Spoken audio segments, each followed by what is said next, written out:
इस आधुनिक डिजिटल युग में अज्ञानी होना बहुत मुश्किल है, क्योंकि ज्ञान तो सबको मिल जाएगा अगर वो थोड़ी सी कोशिश करेगा, पर कुछ जानने में, उसका पालन करने में और उसको टोटली एफर्टलेस बनाने में एक गैप होता है। अंग्रेजी में बहुत कॉमन फिलॉसफी है नोइंग डूइंग गैप, कि जो आपको पता है वो आप कर नहीं पा रहे। इसके उदाहरण हैं कि आपको पता है कि आप तला हुआ खाओगे, एक एक्सरसाइज नहीं करोगे तो आपकी तोंद आ जाएगी, जिससे आप हॉस्पिटल जाओगे, बहुत सारे बिल पड़ोगे, फाड़ोगे अपने ऊपर, और आपकी जीवन में खुद की और आपके फैमिली में मुसीबत होगी। लेकिन फिर भी आप ये सारी छोटी मोटी चीज़ें करते नहीं हो। आपको पता है कि आप एक करप्ट गवर्नमेंट में रह रहे हो, उसमें बहुत करप्शन है, लेकिन आप फिर भी अपनी आवाज़ नहीं ऊपर पहुंचने देते, आप स्लेव की तरह जीते हो।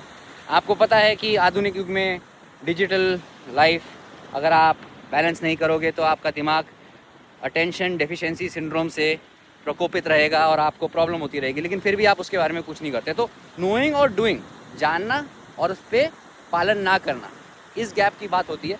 और अगर आप ये गैप समझ जाओगे तो कम से कम आप कुछ करने लग जाओगे, जो आपको पता है वो करने लग जाओ। आपको एक दिन में किसी और की डेफिनेशन कंसिस्टेंसी की, परफेक्शन की पूरी नहीं करनी है, आप खुद थोड़ा सा करने लग जाओ, आपके लिए काफ़ी है।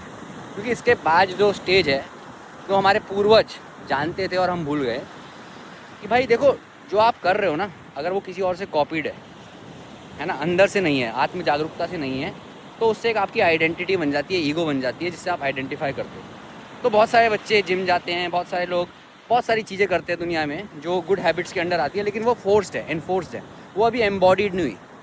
तो नोइंग डूइंग गैप के बाद आता है डूइंग बीइंग गैप, कि आप जो भी कर रहे हो उसे ऐसे सोच समझ के करो जो आपके रूह को सुकून भी दे और आपको प्रोग्रेस भी कराए, ताकि आप सिर्फ डूइंग पे ना अटक जाओ, ईगो पे ना अटक जाओ।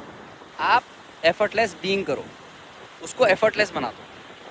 जैसे कि कई लोग होते हैं जिनके लिए बहुत सारी मेहनत दिन में करना बहुत एफर्टलेस होता है, बिकॉज उनके लिए वो खेल है, उनको वो प्यार है। चाहे कोई गिटार बजा रहा है, कोई एक्सरसाइज कर रहा है, कोई भी प्रैक्टिस कर रहा है, कोई आर्ट कर रहा है, कोई नौकरी भी कर रहा है, वो अपने प्रोफेशन से इतना प्यार करता है कि उसके लिए वो एफर्टलेस है। तो अगर आप उस एफर्टलेसनेस में किसी भी टास्क को बना देते हो, तो आप एक कायनात के साथ बीइंग, जो बोलते हैं ना बीइंग, यूनिवर्सल बीइंग के साथ आपका पर्सनल बीइंग कनेक्ट कर जाता है, और फिर कायनात आपकी ऐसी मदद करती है कि आपके सारे काम पूर्ण होते हैं, क्योंकि वो काम होते ही कायनात के हैं जो आपके द्वारा हो रहे हैं। तो अनअवेयर लोग नोइंग में आने के लिए बहुत सारे साधन हैं, तो थोड़ा नोइंग करो, जानो चीज़ों को। नोइंग वाले लोग थोड़ा डूइंग करो, एक्शन लो, बैठो मत, प्रोक्रेस्टिनेट मत करो। और जो डूइंग कर रहे हैं वो सारी चीज़ें डू करो जो एफर्टलेस बना सको, ताकि आप बिना कुछ करे ही सब कुछ होने लग जाए आपके जीवन। इसकी राह बहुत आसान है और मुश्किल भी। एक पेन और पेपर लेके बैठो, देखो कि आप कौन से सेगमेंट में हो, कि आप अनअवेयर हो, आप सब जानते हो, अवेयर हो और करते नहीं हो, या आप करते हो लेकिन ईगो से आइडेंटिफाइड हो, या फिर आप एफर्टलेसली करते हो। और जिस भी सेगमेंट में हो उसको सच्ची सच्ची लिखो, और उसके बाद वहाँ से रणनीति बनाओ कि अगले सेगमेंट में कैसे जाना है। आज के लिए इतना ही। लाइफस्टाइल विद दिन पे जुड़े रहने के लिए धन्यवाद।